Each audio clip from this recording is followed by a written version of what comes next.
All right, we've got some Spider-Man Far From Home trailer watching to do, huh? So let's get into it.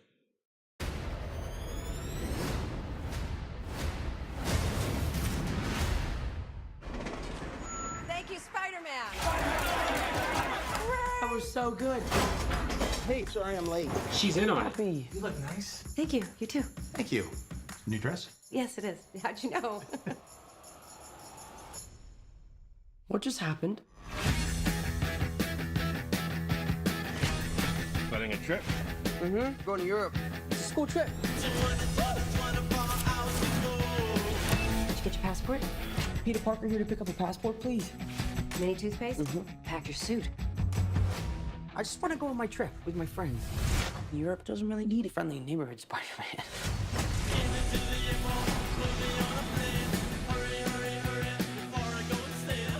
You look really pretty. Therefore, I have value.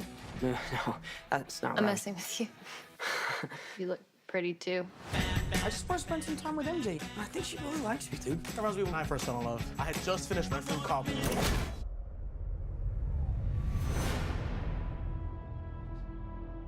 So nice to finally meet you, Spider-Man. You're Nick Fury. Put some clothes on. Let's go for a ride. Is he gonna be okay like that? Might want to turn him over so he doesn't swallow his tongue. I think Nick Fury just hijacked our summer vacation. Awesome! You got gifts, Parker, but you have a job to do. Are you going to step up or not? You're all alone. Your friends are in trouble. What are you gonna do about it?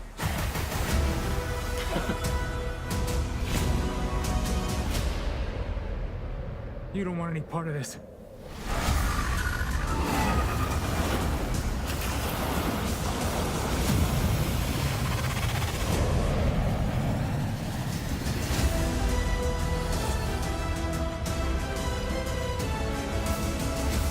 Who is that guy? He's like Iron Man and Thor rolled into one. He's no Spider-Man. What is it with you and Spider-Man? What, he looks out for the neighborhood, has a dope suit, and I really respect him.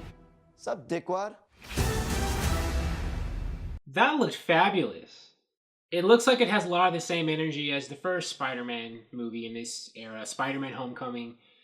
It looks fun and fresh, youthful, of course, and it would because, you know, it's about a character and other characters in high school.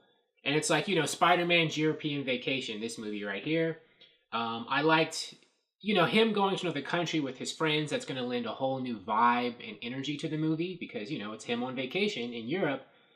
And it'll be something that makes him this movie different from other Spider-Man movies because I think this is the first one that takes place in another country, right? I don't think any other Spider-Man movie has. It's always been like in New York, from what I recall. But it's more reflective of the comics. I mean, in the comics, Spider-Man doesn't always stay in New York. Spider-Man's been all over the place. I think we saw, Hydro Man and Sandman in this movie? Unless those were illusions cast by Mysterio. Mysterio has the power to make illusions, right? I don't read Marvel Comics the way I do DC Comics, so I don't really know as much about... I've read Marvel Comics before, of course, but not as many as DC, so I don't really know as much about the lore and who can do what. But I know that, you know, Sandman, you know, he does dust and dirt, right? And Hydro Man is water, and I thought we saw them in here. And there was somebody else, too, like a volcanic person. Who is that in Spider-Man's, you know, Rogues Gallery? But then there's Mysterio. But I think Mysterio, you know, he can do illusions, so maybe they aren't really there. Maybe it's just Mysterio playing with what people are seeing. I like the humor and like the fun is in the beginning throughout, but I liked seeing the exchange between Aunt May and Happy, you know, like they had a relationship before and Peter didn't know. And he's kind of like, whoa, you know, you dated my aunt, or basically, she's kind of basically his mother for the most part. And yeah, he's kind of weirded out by that. And then Nick Fury shows up and, you know, knocks out his friend. That was a cool, interesting surprise. I like that. And I like seeing Nick Fury in this movie as kind of like, I guess Robert Downey Jr.'s not, he can't be, Robert Downey Jr.'s Iron Man isn't in this movie, so he can't be like the adult, you know, I guess mentoring or giving Peter advice or trying to recruit him to something. So I guess that's Nick Fury's role, Sam Jackson's. But Sam Jackson has appeared in so many other Marvel movies that I think it's nice for him to continue that tradition in Spider-Man. So I guess Sam Jackson is back to being, you know, the recruiter or the spine to all these different Marvel movies. Like, he's playing, I think, a similar role in Captain Marvel, which comes out later this year, by being, you know, the anchor to help introduce Brie Larson's Captain Marvel into the Avengers or the Avengers world. And he seems to be doing that in this movie for Spider-Man, or maybe that's what Iron Man was starting to do in Spider-Man Homecoming, but Iron Man's not in this movie, so I guess it's now Nick Fury's job. And, you know, maybe because, is that because Iron Man is dead? Does Iron Man die in Endgame? Because Far From Home comes out after Avengers Endgame.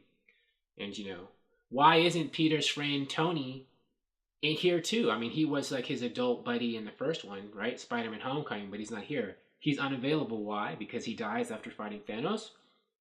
So, you know, who knows? I did think Jake Gyllenhaal looked really good. It almost seemed like, was he warning Peter to stay out of it? Like, is he going to be a villain? Or is he going to be kind of an anti-hero?